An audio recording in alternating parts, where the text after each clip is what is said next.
चलें, आज हम रूल्स ऑफ एडजेक्टिव डिस्कस करेंगे। ठीक है, कुछ इंपॉर्टेंट रूल्स हैं जिनको आपने माइंड में रखना है, ध्यान रखना है। उनमें अमूमन हमसे गलती होती है। Let's start with some of the important rules of adjective. All right, पहला है some adjectives. For example,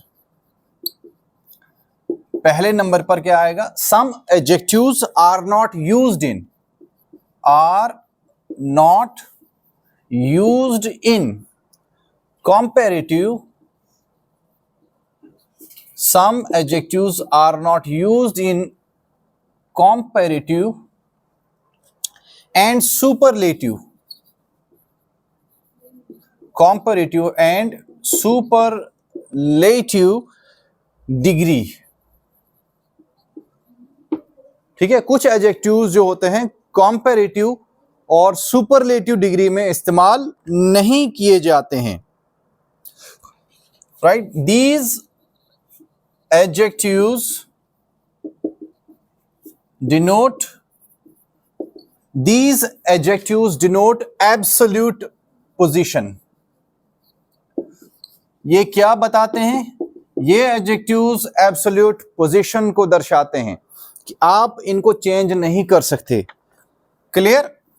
for example, मिसाल के तौर पर अब मैं कुछ adjectives यानी वर्ड्स लिखने वाला हूं। इन वर्ड्स को सिर्फ और सिर्फ पॉजिटिव डिग्री में ही इस्तेमाल किया जा सकता है। Comparative degree of an adjective और सुपरलेटिव डिग्री में कभी भी यूज नहीं किए जाते। So what are these words? These words are, for example ये वाला वर्ड देखिए, परफेक्ट। परफेक्ट जो होता है, परफेक्ट होता है, वो कम परफेक्ट या ज्यादा परफेक्ट नहीं हो सकता, यानी इसको ज्यादा आप नहीं बता सकते। परफेक्ट यूज होगा तो सिर्फ पॉजिटिव डिग्री ऑफ एडजेक्टिव में यूज किया जाएगा। या फिर यूनिक। यूनिक का मतलब क्या होता है? डिफरेंट, मुख्तलिफ। तो चीज जो मुख्तलिफ होती है, मुख्तलिफ हो सकती है, कम मुख्तलिफ या ज्यादा मुख्तलिफ नहीं हो सकती।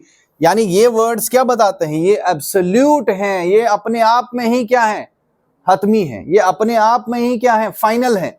आप इसको कम या ज्यादा नहीं कर सकते। तो ये वाले वर्ड्स कभी भी कंपैरेटिव या superlative degree of an adjective में यूज नहीं किए जाएंगे।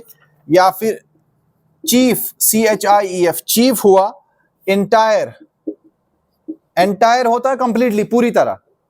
अब पूरी तरह कम पूरा या ज्यादा पूरा नहीं हो सकता। ठीक है, एंटायर। या फिर ideal, extreme, extreme, universal, universal, complete. Complete होता है मुकम्मल, मुकम्मल मुकम्मल हो सकता है। कंप्लीट, कम कंप्लीट या ज्यादा कंप्लीट आप नहीं बता सकते। इस वर्ड को तुलना करने के लिए इस्तेमाल नहीं किया जा सकता। ऑलराइट। या फिर eternal, eternal, supreme, infinite, infinite. ठीक है, इटर्नल क्या होता है? दायमी, हमेशा के लिए। इटर्नल तो कम हमेशा या ज्यादा हमेशा तो नहीं बता सकते। इसको कंपैरेटिव या सुपरलेटिव में कभी भी यूज नहीं किया जा सकता। इनफाइनाइट या फिर empty, right, empty. And then ellipsis. ये तीन डॉट्स जब हम यूज करते हैं, इन्हें हम क्या कहते हैं? इसे एलिप्सिस कहते हैं। जब हम कोई इंफॉर्मेशन छोड़ देते हैं, कहते हैं ना कि और भी चीजें शामिल हो सकती हैं, वी यूज 3 डॉट्स। कोटेशंस में अमूमन ये इस्तेमाल किए जाते हैं, बट ये ठीक है, एडिशनल इंफॉर्मेशन है। पहला रूल आपने ध्यान रखना है कि इन वर्ड्स को कभी भी कंपैरेटिव और सुपरलेटिव डिग्रीज ऑफ एडजेक्टिव में इस्तेमाल नहीं किया जाता। बिकॉज ये क्या दिखाते हैं? दे एक्सप्रेस एब्सोल्यूट पोजीशन। ये खुद में ही दायमी है, ये खुद में ही परफेक्ट हैं। तो इनको आप कम या ज्यादा कंपैरेटिव या सुपरलेटिव में कभी भी इस्तेमाल नहीं किए जा सकते। Let's make a few sentences based on these examples. For example, this design, this design, this design is more unique. कि ये जो डिजाइन है ये ज्यादा यूनिक है, मुख्तलिफ है, ठीक है। तो क्या ये सेंटेंस सही है? Tell me, this design is more unique. More नहीं आएगा क्योंकि यूनिक जो है एब्सोल्यूट एडजेक्टिव है, मोर यूज नहीं होगा, मोर गलत। This design is unique, more इसमें इस्तेमाल नहीं होगा। Another example we can take is the table is more, या फिर the table is more round, ये ज्यादा गोल है। क्या ये सही है? ये कहना सही है? The table is more round, गोल गोल होता है, चौकोर चौकोर होता है, तो कम गोल या ज्यादा गोल नहीं हम कह सकते, इसमें भी मोर इस्तेमाल नहीं, या ये कंपैरेटिव डिग्री में इस्तेमाल नहीं किए जाएंगे। द टेबल इज राउंड, कि मेज जो है गोल है। क्लियर? या फिर this is the most final decision, this is the most final decision, इसमें क्या गलती है? मोस्ट इस्तेमाल नहीं किया जाएगा क्योंकि फाइनल क्या होता है? फाइनल खुद एब्सोल्यूट पोजीशन को बता रहा है, तो इसमें इसके लिए भी मोस्ट का इस्तेमाल नहीं किया जाएगा। This is the final decision, या this is my final decision, ये मेरा फाइनल है, हतमी फैसला है, आखिरी फैसला है, ठीक है, फाइनल। तो ऐसे वर्ड्स जो क्या रिफ्लेक्ट करते हैं? एब्सोल्यूट पोजीशन बताते हैं, इन वर्ड्स के साथ कभी भी इसको आप कंपैरेटिव या सुपरलेटिव डिग्री में इस्तेमाल नहीं कर सकते। ये कंपैरेटिव और सुपरलेटिव डिग्रीज ऑफ एडजेक्टिव्स क्या होते हैं? ठीक है, जैसे फॉर एग्जांपल सबसे पहली डिग्री क्या होती है? मैंने पहले भी इसकी बात की, पॉजिटिव। एक डिग्री होती है पॉजिटिव, और दूसरी कौन सी होती है? कंपैरेटिव। Comparative, right. उसके बाद सुपरलेटिव होता है, superlative. For example if I right here good लिखता हूं मैं, GWD गुड, इसका कंपैरेटिव डिग्री क्या होता है? बेटर होता है, राइट। और सुपरलेटिव डिग्री क्या होता है? बेस्ट होता है। अब आपने ध्यान देना है कि जब भी आप कंपैरेटिव डिग्री का इस्तेमाल करेंगे, यानी एक शख्स की कंपैरिजन दूसरे पर्सन के साथ करेंगे, वन पर्सन इज कंपेयर्ड, ठीक है, कंपेयर्ड टू अनदर या कंपेयर्ड विद अनदर, तो इसमें देन का इस्तेमाल किया जाता है। कंपैरेटिव डिग्री में कौन सा वर्ड इस्तेमाल किया जाता है? Then, THAN, then. और सुपरलेटिव में हम एक की तुलना बहुतों के साथ करते हैं। For example, you are the most intelligent girl of this class, किसी एक गर्ल के लिए मैं कह रहा हूं कि आप इस क्लास में सभी से एक का कंपैरिजन आप किसके साथ कर रहे हैं? How many of you are present today? 1 2 3 4 5 6 7। अब मैं एक को कंपेयर करूंगा 6 के साथ, 2 से ज्यादा हो गया ना, तो 2 से ज्यादा के लिए आप सुपरलेटिव डिग्री यूज करेंगे, लेकिन इसमें आर्टिकल द का भी यूज किया जाएगा, ध्यान रखना, इसलिए द बेस्ट होता है।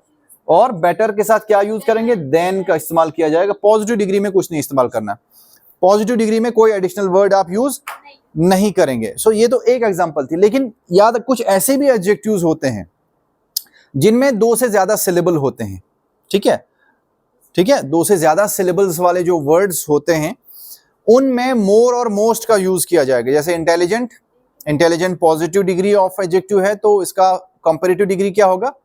मोर इंटेलिजेंट, और superlative most intelligent. Handsome, more handsome, most handsome. Beautiful, more beautiful and most beautiful, ठीक है। अगली,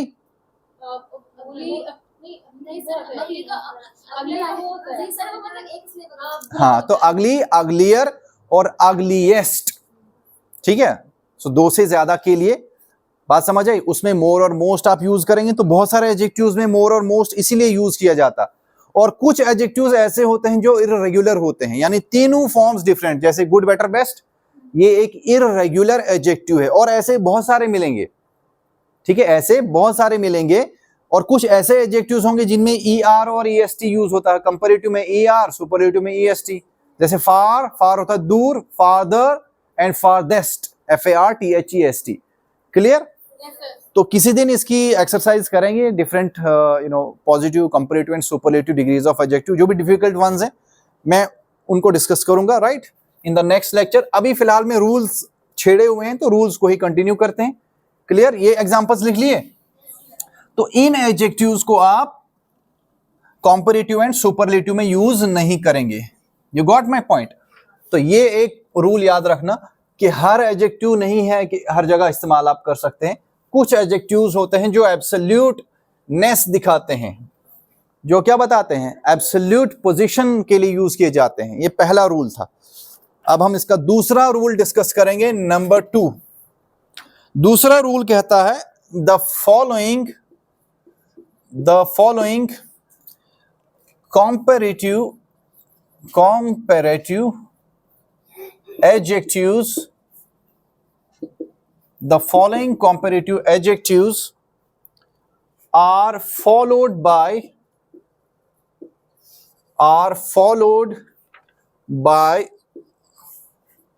to।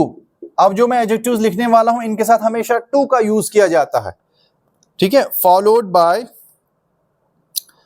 To instead of then, then के बजाय टू का इस्तेमाल किया जाता है इन एडजेक्टिव्स के साथ। फॉर एग्जाम्पल वो कौन से एडजेक्टिव्स हैं, ये रहे आपके बोर्ड के ऊपर, ठीक है। वो है superior, inferior, posterior, all right, junior, senior,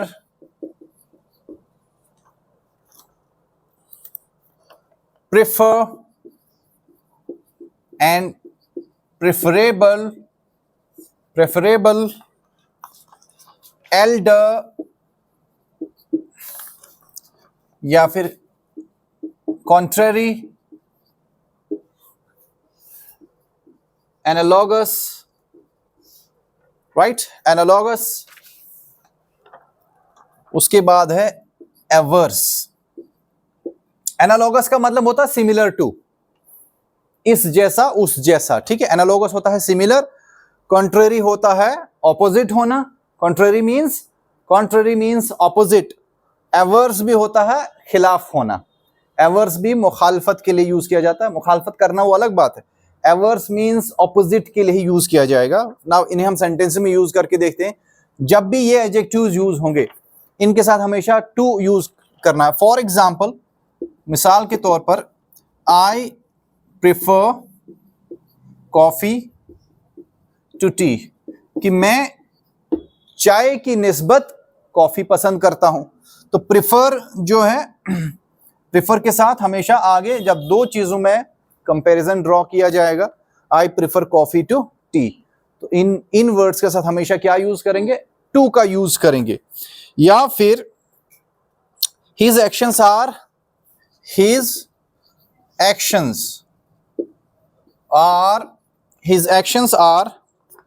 contrary,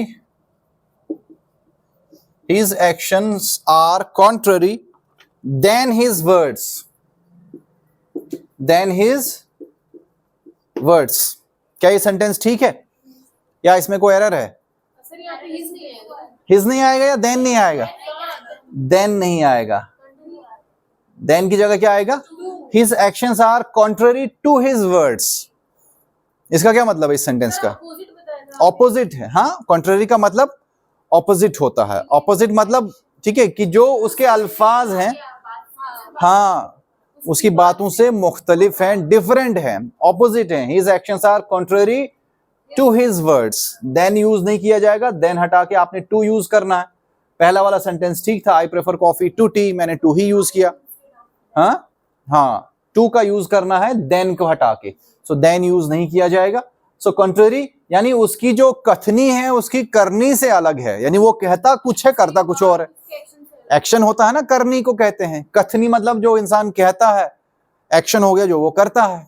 तो कई बार इंसान जो कहता है वो करता नहीं है, सिर्फ कहता है। His actions are contrary to his words. बिल्कुल क्या है? मुखालिफ हैं, अलग हैं, मुख्तलिफ हैं, डिफरेंट हैं।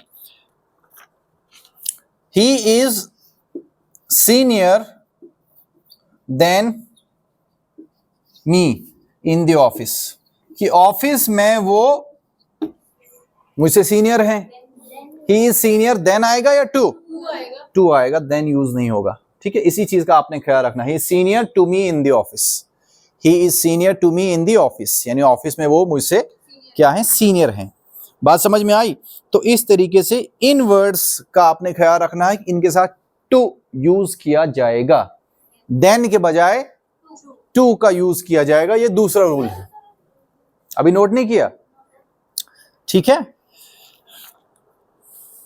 T is preferable than coffee for some people. Tea is preferable than coffee for some people. Preferable to coffee, ठीक है। आप कुछ भी लगा सकते हैं, इधर का उधर भी कर सकते हैं, कॉफी की जगह टी लगा सकते हैं, ठीक है। अब आपकी अपनी चॉइस है, the choice is all yours, आप कहना क्या चाहते हो। लेकिन जब ये प्रेफर वर्ड आएगा तो हमेशा प्रेफर या प्रेफरेबल टू का ही यूज करेंगे, देन का इस्तेमाल नहीं किया जाएगा। क्लियर? आप नोट किया? मिटा दें?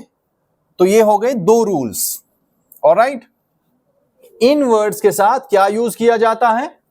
We use to instead of then, instead of then. So then के बजाय हमने क्या यूज करना है? टू का यूज करना है।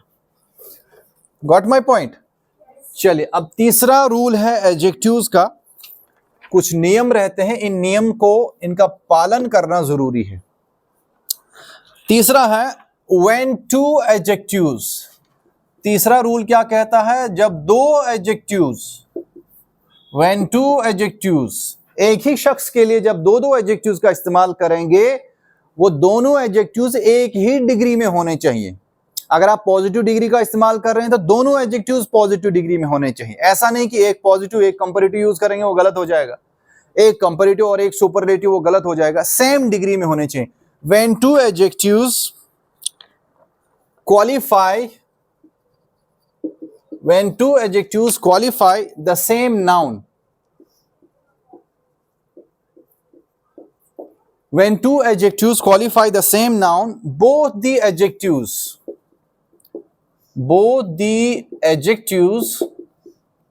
should be in the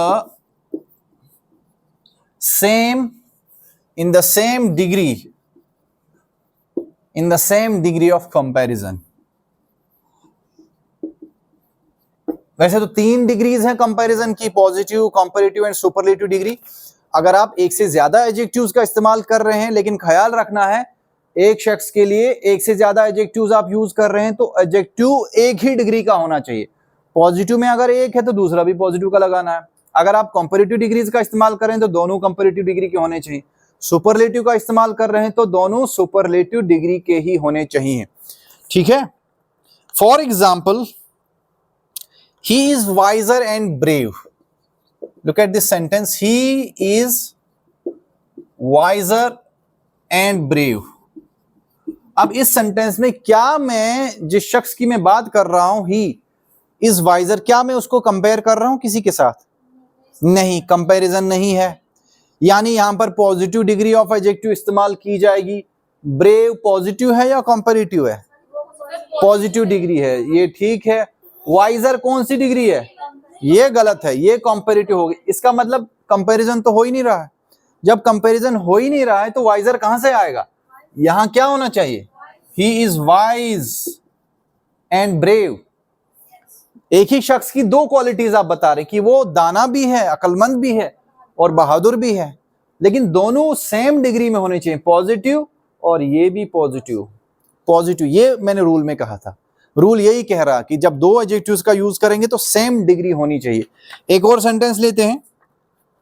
he is wiser and brave. He is wiser and brave than his brother, कि वो अपने भाई के मुकाबले में ज्यादा अक्लमंद है और बहादुर भी है। अब बताओ, क्योंकि अब हम कंपैरिजन का इस्तेमाल कर रहे हैं। ठीक है, हम क्या कर रहे हैं? इसमें कंपेयर कर रहे हैं, तुलना कर रहे हैं, मुआजना कर रहे हैं। मुआजना ही कहते हैं उर्दू में, मुआजना, राइट। हाँ, मुआजना कर रहे हैं, कंपैरिजन कर रहे हैं। तो कहां पर गलती है? He is wiser and brave गलत है, ये पॉजिटिव डिग्री है ब्रेवर। और इसकी सुपरलेटिव डिग्री क्या होती है? ब्रेवेस्ट। सो वाइजर सही है, ब्रेव गलत था, यहां ब्रेवर होना चाहिए। He is wiser and braver than his brother. Clear? छोटे भाई को क्या कहते हैं? Younger brother. बड़े भाई को क्या कहेंगे? Elder brother. ठीक है, यंगर एल्डर। चलो ये एडिशनल इंफॉर्मेशन थी, ये भी याद रखना। ठीक है, और सबसे छोटा स्मॉल, लिटिल, यंगेस्ट। सबसे बड़ा एल्डेस्ट। ठीक है, तो यंग और ठीक है एल्डर, यंगर और एल्डर ये एडजेक्टिव्स हैं, ये भी एडजेक्टिव्स ही हैं। तो इस तरीके से यूज किए जाएंगे। बात समझ में आई? सेम डिग्री में यूज होना चाहिए। एक और सेंटेंस लेते हैं। शी इज या he is the most kind and humblest. He is the most kind and humblest person that I know. That की जगह whom का इस्तेमाल। He is the most kind and humblest person। that हटा के ऐसे भी लिख सकते हैं, I know भी लिख सकते हैं। ठीक है, He is the most kind and humblest person। ऊपर वाला समझ में आया? थोड़ा क्लैरिटी के लिए यहां मिटा देता हूं मैं। ठीक है, तो यहां पर इसमें गलती थी, बताओ इसमें एरर ढूंढो।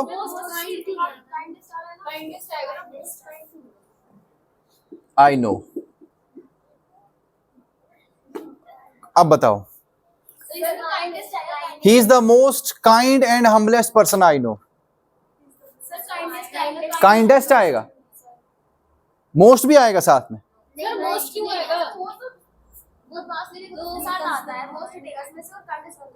सच्ची? अच्छा, हाँ सही पहचाने। ठीक है, he is the most kind जो है इसकी कंपैरेटिव एंड सुपरलेटिव डिग्री क्या होता है? Kind, kinder and kindest. इसीलिए मोस्ट यहां पर क्या है? गलत है, मोस्ट इसके साथ नहीं यूज होगा। ठीक है, मोर और मोस्ट कब यूज किया जाता है? कैसे एडजेक्टिव्स के साथ? हाँ, जब दो या दो से ज्यादा सिलेबल्स किसी वर्ड में होते हैं उसमें मोर और मोस्ट का यूज किया जाएगा।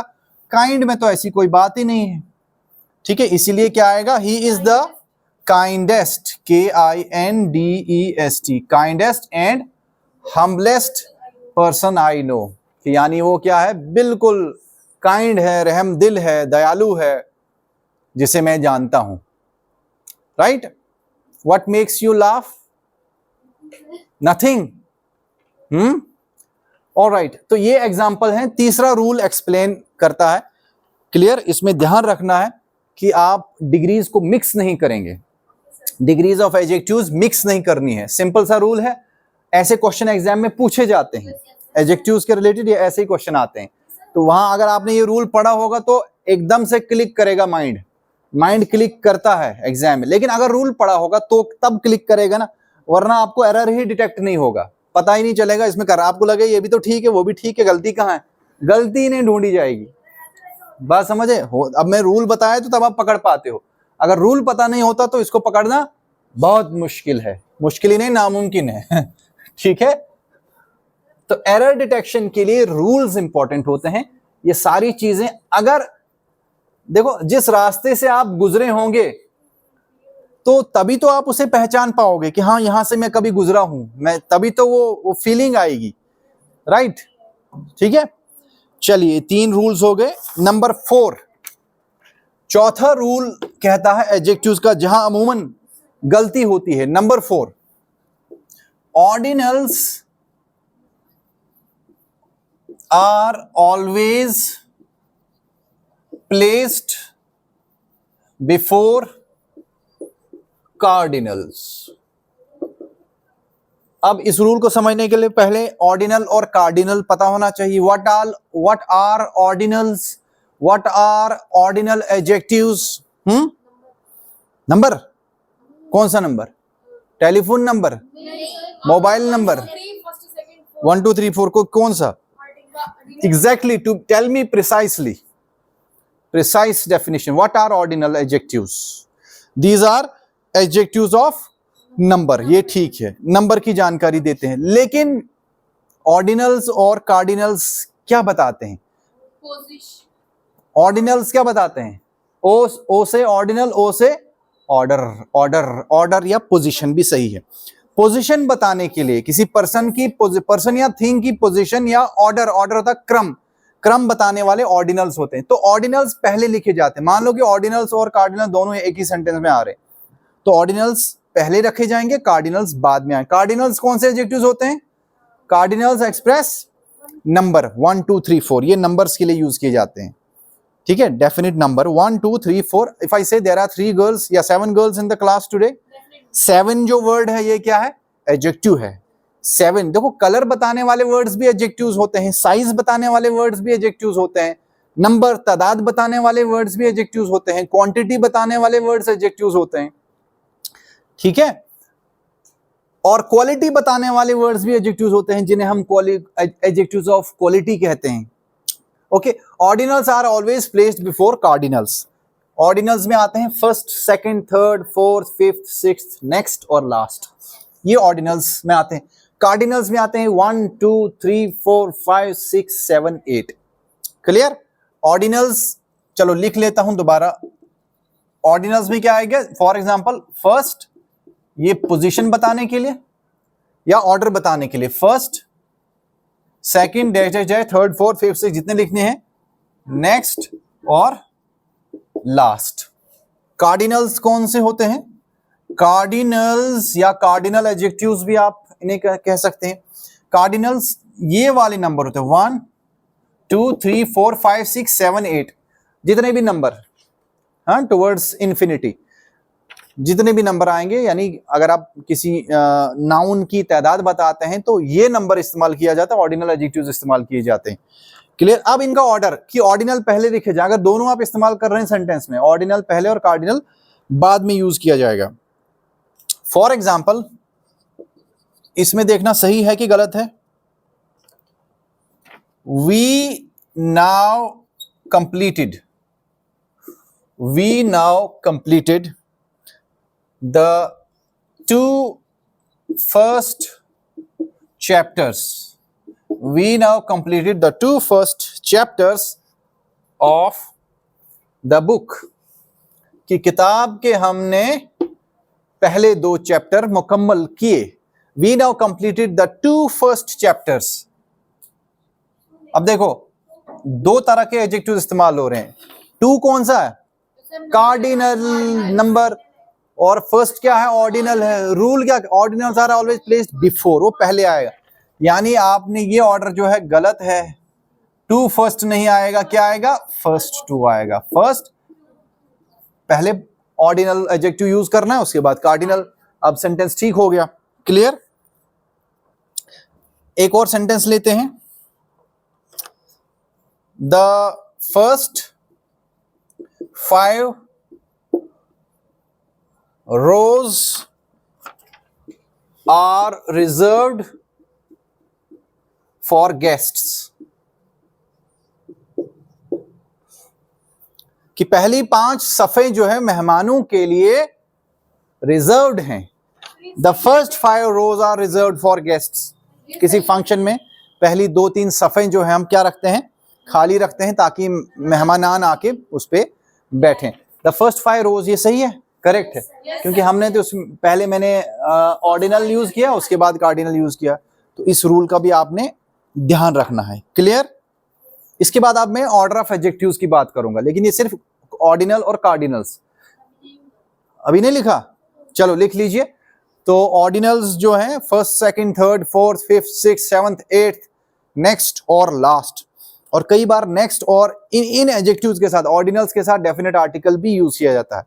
फॉर एग्जाम्पल, मैं कहता हूं कि मैं बिल्डिंग के पहले माले पर रहता हूं। हाउ विल यू से दिस? आई लिव, हाँ, I live on the first floor of the building. ठीक है, first floor of the apartment. Clear? या बिल्डिंग भी आप यूज कर सकते हैं। तो the first, on the first, on the second, on the third. ठीक है? Who is the next, who is the next, कि अगला कौन है। ठीक है, द नेक्स्ट।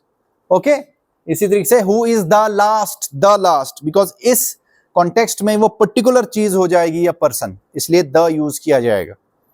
पर्टिकुलर कॉन्टेक्स्ट में इनके साथ द भी यूज किया जाएगा, ऑर्डिनल्स के साथ। द भी यूज किया जाता है, इसका भी ध्यान रखना है। डेफिनेट आर्टिकल यूज किया जाता है। लिख लिया, मिटा दूं अब? चलिए, ये 4 रूल्स हो गए एडजेक्टिव्स के। सिंपल हैं, कोई मुश्किल नहीं, लेकिन सिंपल तब है जब इसके जो प्रीवियस जो बैकग्राउंड लेक्चर्स हैं अगर वो समझ ले हैं तो तभी ये आसानी से समझना है। कोऑर्डिनल आर्डिनल पहले पता भी होना चाहिए कहां पे फॉल करता है, जो डिफरेंट कैटेगरीज हैं एडजेक्टिव्स की वो क्लियर होना चाहिए। वो पहले जो, इसीलिए तो पहले वो पढ़ाया डिफरेंट काइंड्स ऑफ एडजेक्टिव्स, है ना। काइंड्स ऑफ एडजेक्टिव्स में डिफरेंट तरह के क्वांटिटेटिव एडजेक्टिव्स हमने पढ़े। एकदम से आपका माइंड क्लिक करना चाहिए क्वांटिटेटिव वर्ड सुन के ही। किसकी क्लास है नेक्स्ट? चलिए लिख लेते हैं, लिख लो 5 मिनट और ले लेते हैं। The order of adjectives, the order of adjectives qualifying, छोटा सा है ये, क्वालिफाइंग अ नाउन। नाउन को क्वालिफाई, अगर एक से ज्यादा एडजेक्टिव्स इस्तेमाल हो रहे हैं तो कौन सा पहले लगाना है कौन सा बाद में लगाना है, तो इसका आपने ख्याल रखना है। तो ये सीक्वेंस आपने याद रखना है। O stands for opinion, opinion, right. Opinion सबसे पहले आपने कि उस नाउन की क्वालिटी के बारे में जब आप बात करेंगे वो ओपिनियन हो जाएगा।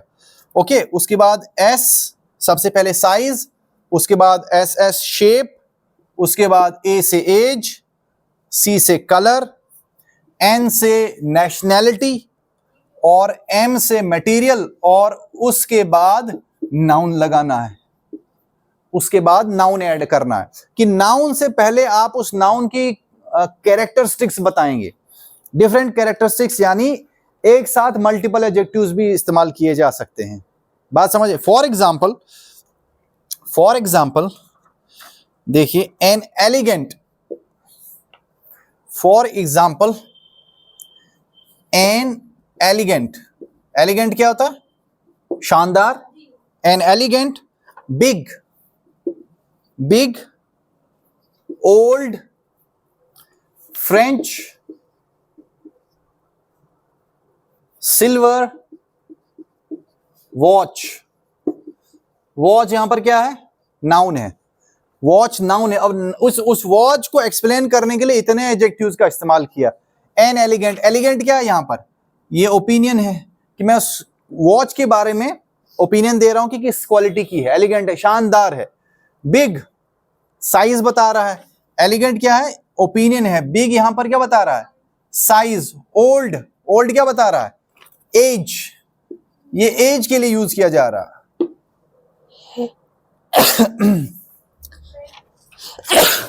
फ्रेंच, नेशनैलिटी, नेशनैलिटी या इसे ओरिजिन भी कहेंगे, नेशनैलिटी और origin.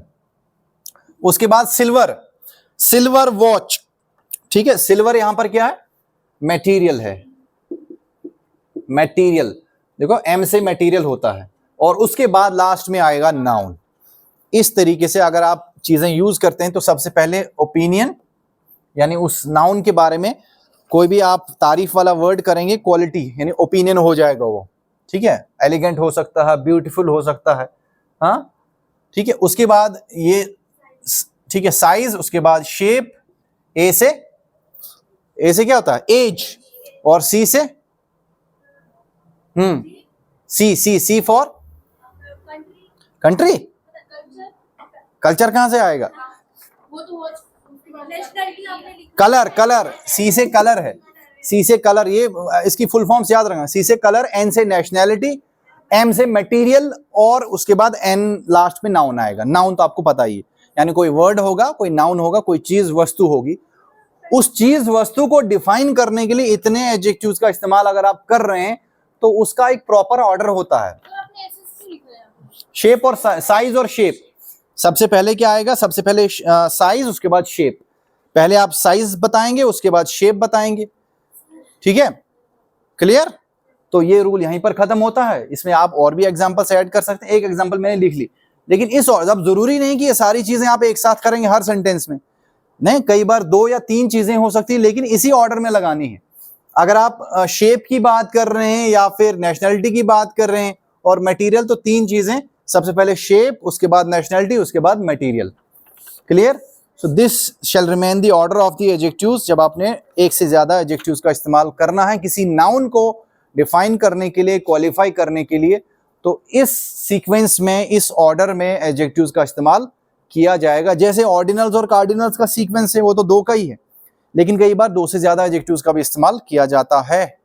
So this brings me towards the end of my talk. Thank you, have a good day.